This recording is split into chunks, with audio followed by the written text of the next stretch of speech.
Hello and welcome to the Energy Task Force. I'm Joe Stucker. On this video we will take a look at the tools that you can use to perform an energy audit of your school. These kits will be provided to you following the completion of the task in the first video. The kit consists of a light meter, a kilowatt meter, and an infrared thermometer. The light meter is a very useful tool in determining the proper lighting for an area. Some areas of our schools have adequate lighting through the use of natural light. We measure this amount of light in foot candles.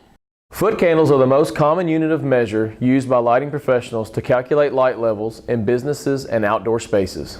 A foot candle is defined as the illuminance on a 1 square foot surface from a uniform source of light. The Illuminating Engineering Society, the IES, recommends the specific foot candle levels to ensure adequate illumination and safety for occupants.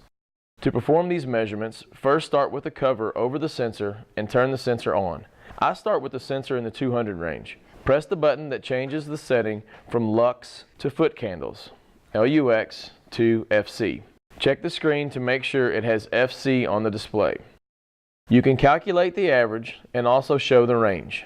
The next tool is the kilowatt meter. The meter can be used to determine how many watts are being used by a device that is plugged into a 120 volt circuit. We start by checking to make sure that we can unplug the device.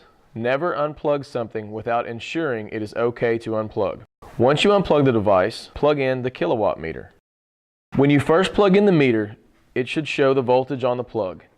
Then press menu to display the total cost. Then press again to see the rate. Then again for the kilowatt usage. Press again and you will display the elapsed time. This is handy if you would like to leave this plugged in and leave it for an extended period of time. You can use this data to show how much energy is used by items that are plugged in and not being used. The last item in our toolkit is the infrared thermometer. The infrared thermometer gives us the opportunity to check for hot spots or cold spots in our buildings.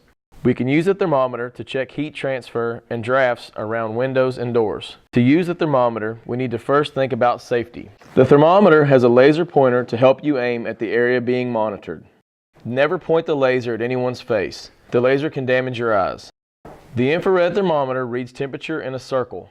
The ratio of our thermometers are 12:1. In other words, at a distance of 12 inches away from your target, you are reading a 1-inch circle. If you are 48 inches away, you are reading a 4-inch circle. These readings are just surface temperature. It does not read internal temperature. If you have any questions about the tools or the different ways to use them, contact me and I can work with you to ensure you are getting the best results. Thanks, and remember, conserving energy is not about one group or one school. It is about our district and our community working together to reduce our energy consumption. Thank you.